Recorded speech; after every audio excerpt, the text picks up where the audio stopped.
I think it Okay, was, yeah, so it's a beach here's house. Times Square.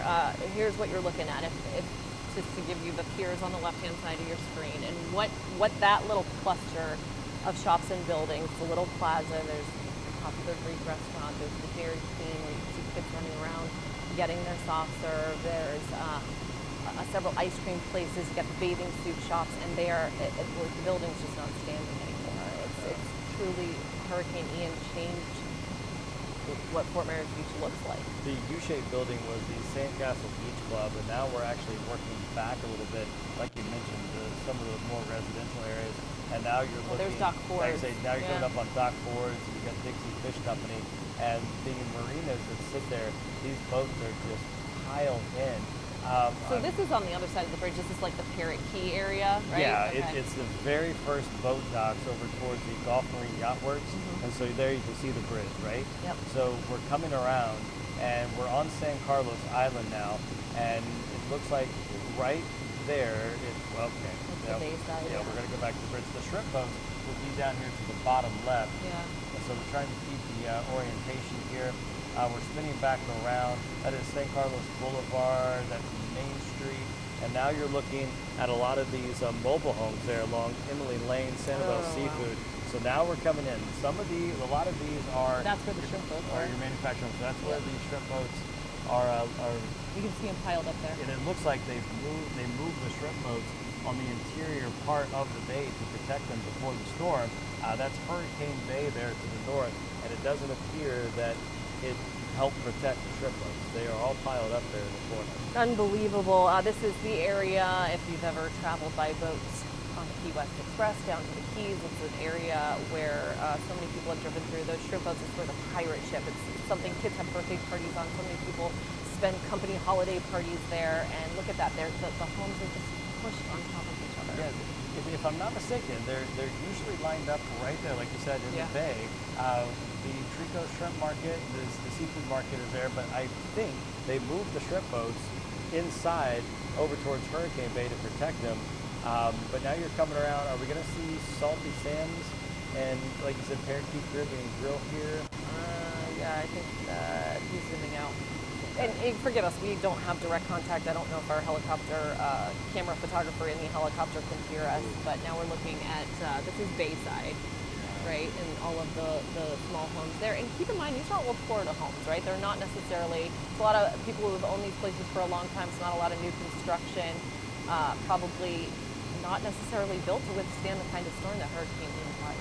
No, so the water has obviously coming up and over Estero Island. It came into Matanzas Pass, and I would imagine a lot of these buildings were lifted and they floated inland. You see several RV campers there. These are not real well-built structures, but right there along the coastline, all you're seeing are what look to be toothpicks kind of sticking out over what is left of the shoreline. The seawall, no match to a Category 4, almost Category 5 hurricane. Just completely unrecognizable. Yeah, it's hard to look at. It really is. It's just so sad. You just hope that See people how are those okay. buildings were picked up and pushed into another RV? These are all modular homes sitting there.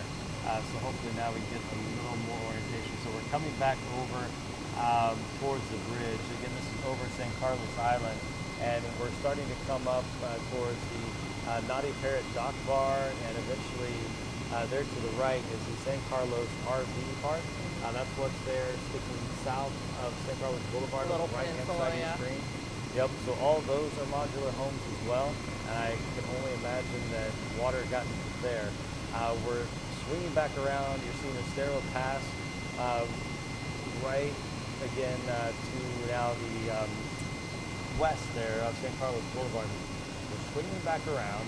That's the Matanzas Pass Bridge, and the widespread devastation up and down Fort Myers Beach is just considerable. More rescue helicopters just making their way along Fort Myers Beach. And just while we're seeing that and talking about it, I don't know if anyone on Fort Myers Beach that's stranded there is watching us or listening to us right now, but perhaps you have friends or family that you're in contact with.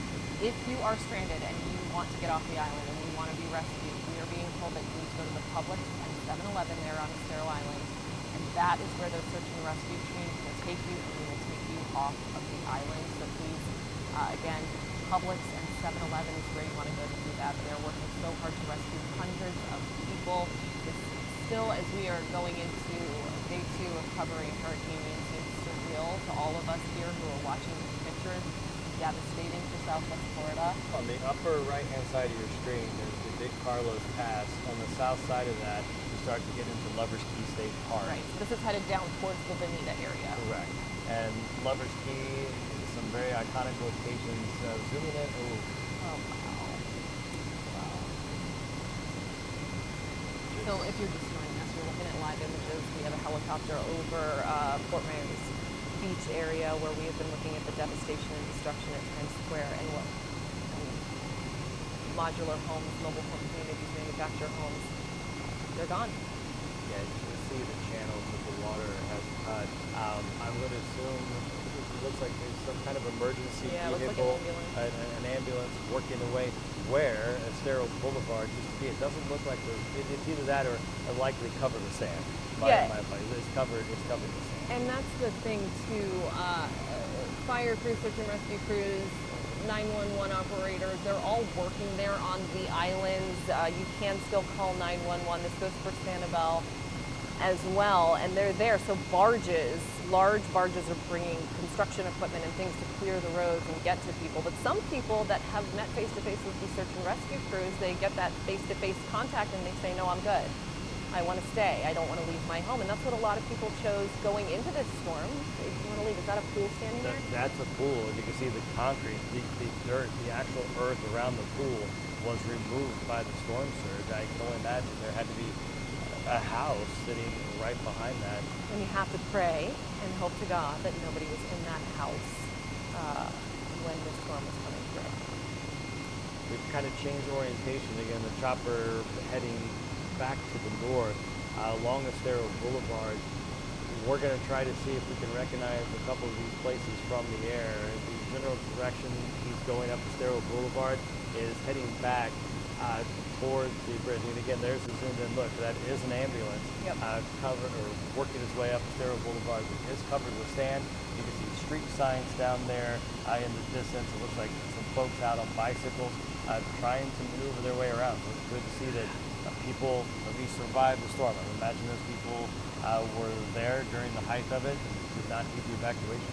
Yeah, and so the emergency management officials that were talking earlier from the state level were saying at this point, obviously we're looking at the worst and the hardest hit area in Lee County, really in all of Southwest Florida when it comes to this storm. They said Fort Myers Beach was the worst, Lee County was the worst damage that they saw.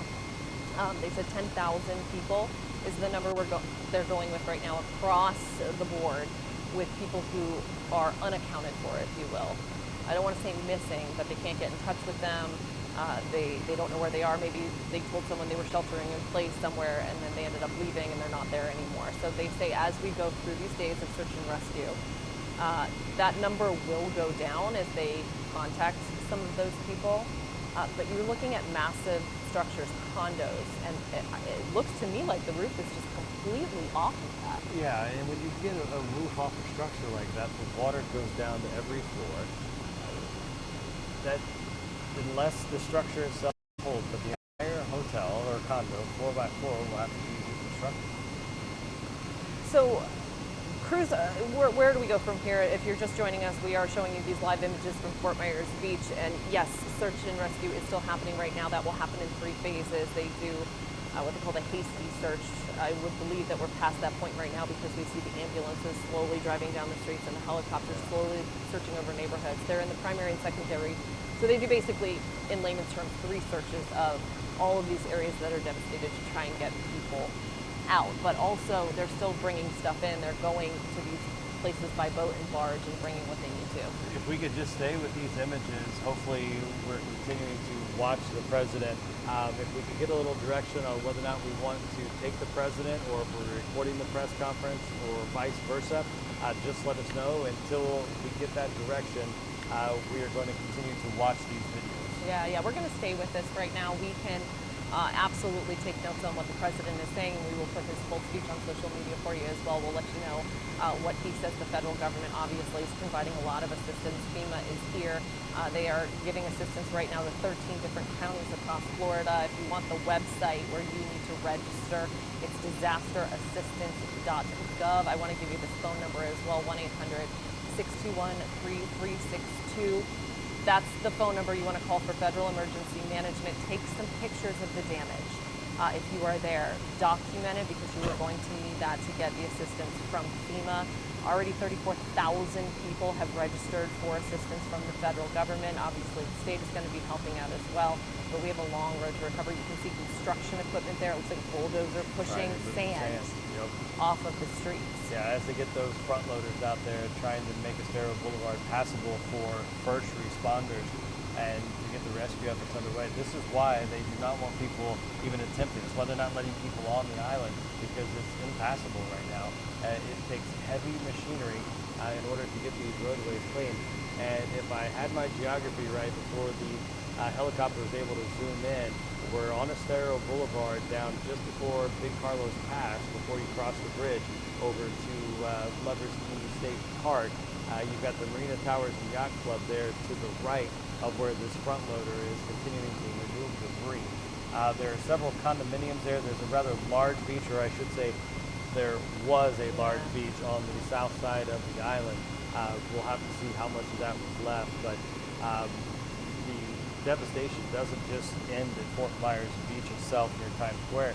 It obviously has extended all the way down the island. Yeah, so the other thing, as we're seeing construction crews and bulldozers pushing sand off the roadway there, it makes you think, okay, they're working to make the roads passable, which makes you wonder, okay, is the bridge passable? The governor said that they have inspected 800 bridges across Southwest Florida. The only two we know that have collapsed and are destroyed, if you will, are the one on Mount Lachey leading to Pine Island, and then the